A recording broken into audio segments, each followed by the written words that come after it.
Hi, this is Chris from the Project Management Guide. This video is called How to Start a Project Faster by Slowing Down.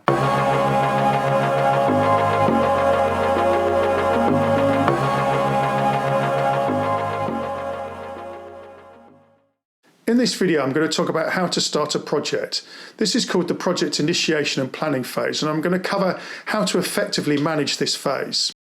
Then in a moment, I'm going to say why it's better to start this process slowly so that you can pick up speed later on in the project.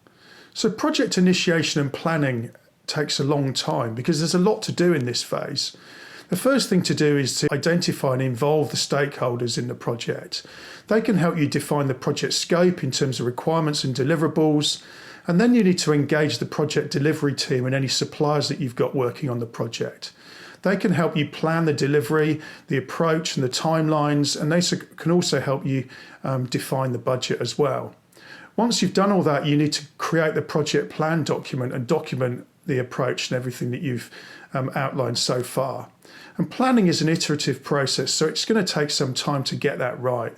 And then finally, once you've done all that, you've got to get agreement between the stakeholders and the sponsor and everybody involved in the project.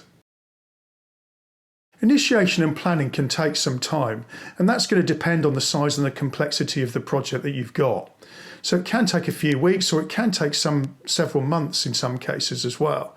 So you're likely going to need a small team to help you build the project plan document out. And what you need to do is you need to set expectations with the sponsor and the stakeholders on the project. And one really effective way of doing that is managing what we call, or setting out what we call, a plan for the plan. And this is really a really simple timetable of what we're going to be delivering in the initiation and planning phase. So what we do is we set out a timetable and a set of milestones basically for each part of what we're going to deliver in the project initiation phase.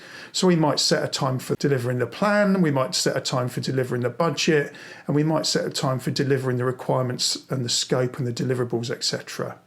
And all of that buys you a bit of time and makes sure that your stakeholders and all of your users and your sponsor is fully engaged throughout the initiation process.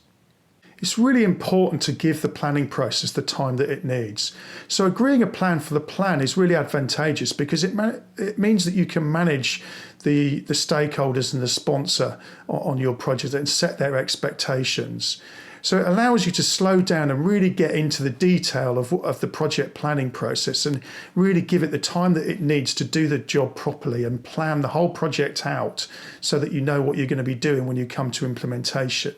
So although it does appear to be slower in this phase of the project, you'll really get the benefit much later on in the project. And ultimately it reduces stress later on in the project, and it will increase the chance of success on the project overall.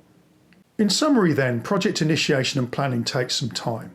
You're going to need a small team to help you define the project and complete the project plan document. And it's really advantageous to create a plan for the plan so that you can manage expectations with your stakeholders and your sponsor. But it's really important to give the project plan the time that it needs. So although it does appear slow at the start, you'll win that time back in the long run of the project, and ultimately it will reduce stress, increase the chance of success on your project. I hope you've enjoyed the video. Please subscribe by clicking on the button below. I'd love to hear your comments as well, so if you've got any comments on your experience doing plans for the plan, please let me know. I'd love to hear about those, and if you would like to find out some more information, you can find us at theprojectmanagementguide.com. Check out the next video. It's called the Project Plan Document and its 3 main objectives.